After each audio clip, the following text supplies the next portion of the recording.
Hi everybody. In this video we're going to talk about the structure of the kidney and the structure of the functional part of the kidney, the nephron, which is a place that the actual filtration happens on a more microscopic level. So as you know, the kidney is a very important organ because not only is it in charge of excretion, but it also is in charge of maintaining certain homeostatic functions like maintaining proper pH, blood osmolarity, which means how concentrated certain ions are in the blood. It's also in charge of regulating blood pressure, making sure that it's at the level it's supposed to be, and so on and so forth. But we're going to discuss the structure of the kidney first, so that later when we learn about filtration, we can kind of understand where in the kidney and where in the nephron each process happens. Okay, so we have drawn here a picture of the kidney, and I'm going to outline this area right over here, which is the outer part of the kidney, and you can imagine that it kind of continues around the whole kidney. I just won't draw it that way. So the outer part of the kidney is called the cortex, and in general, cortex just means outside part of.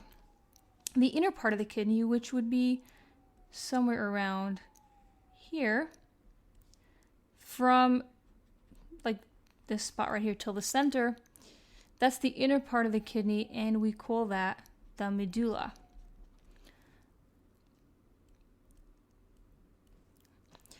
You can see here, this is where our kidney gets its blood supply from the renal artery. I'm just going to fix the brush. Give me a moment. That's the renal artery. That's where the kidney is going to get its blood supply from. And of course, leaving the kidney, we have the renal vein. That is going to take blood away from the kidney. And as I wrote up here, you can see the prefix renal, or the word renal, just means of the kidney. So anything with the renal would be something that's referring to the kidney. Okay, as you can see here, we have a bunch of these pyramids. We call these the renal pyramids. And you see that inside these renal pyramids, we have a bunch of these striations that I drew. What are these striations? These are, and I will draw this, at least one of them in another color so that it's clear that I'm referring to these striations. These are all collecting ducts. There are probably tens of thousands or maybe even hundreds of thousands of collecting ducts in each of these pyramids. And skipping the whole part of how we get urine, for now, let's just understand that the collecting ducts will all have urine in them. And when the urine is ready to kind of drip out of those collecting ducts, they are going to merge into this area right here, which I will do my best to draw. This area right here that I'm kind of circling, you can see how the collecting ducts are all merging, and you can imagine if there was something dripping out of them, it would all kind of fall into this area right here. So this area is a renal papilla, and in plural we'd call them renal papillae. So of course at the kind of bottom of each of these we have a renal papilla. Now these renal papilla, and I'm just going to remove some things here to make it easier to draw what I'm trying to draw.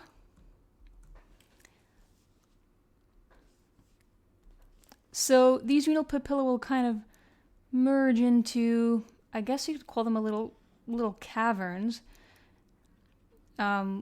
We'd call it this cavern we'd call the minor calyx. And it's called the minor calyx because immediately after, at some point, it'll merge into a bigger cavern or something like that. We'd call that bigger cavern the major calyx. And then all of the major and minor calyces, that's in plural, will eventually merge into a kind of the biggest cavern of all, which I'm just outlining here because if I started to really draw it, it would mess up the whole picture. But you can imagine it's in this area. That's called the renal pelvis. And maybe the fact that I drew this all in purple will remind you that it's really one continuous, cavern, if you may.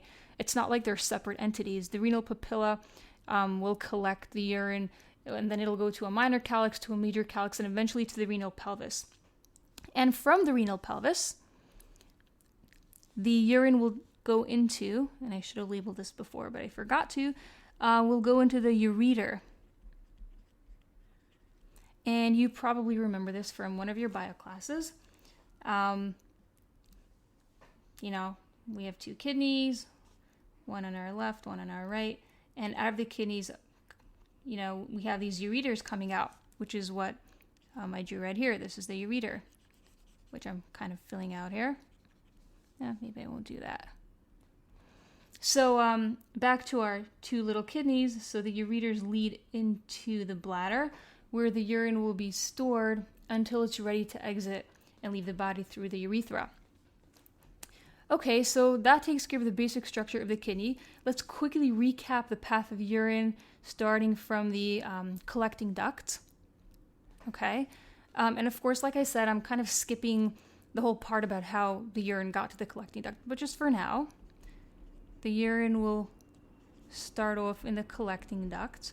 From there, they will go to the renal papillae, which is again plural of renal papilla. From there, it'll go to the, and I'm going to combine these two, to the minor and major calyces. And if I'm not mistaken, the word calyx means maybe goblet or something. So we're just trying to kind of explain what that is.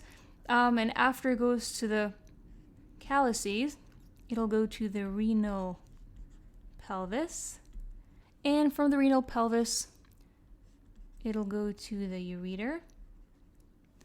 From there, it'll be stored in the bladder.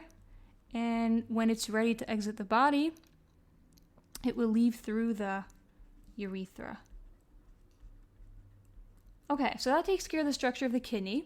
Now we're going to look at the structure of the nephron. So the nephron is the functional part of the kidney. That's where, like I said, the filtration happens. So what I did was I drew here one of these pyramids. So you could look back here. You see all those pyramids? I took one of these pyramids. I drew it without all the collecting ducts because that would clutter up the picture. And if you wanted to see what a nephron looked like, it would look something like this. So this purple kind of pipe that I drew is a nephron. And to kind of try to clarify things, I drew this dotted line where you can see that the upper part of this tube is mostly in the cortex and the bottom part that dip into the pyramid are mostly in the medulla. But of course, these are just estimations. It's not like, you know, all the top parts are exactly in the cortex and all the bottom parts are exactly in the medulla. Okay, so this is where filtration begins. This is the glomerulus, which we're going to talk about later. And after the glomerulus, we have this convoluted tubule right here. It's called the proximal convoluted tubule, and it's called proximal because it's proximal to the glomerulus. And then dipping into the medulla, we have this structure right here, which is known as the loop of Henle. That's an N. And if you want to be more specific, this part would be the descending loop of Henle, which I will abbreviate LOH. And this part right here will be the ascending loop of Henle.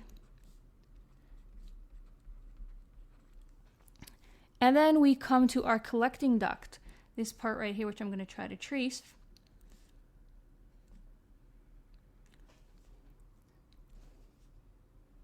That's our collecting duct,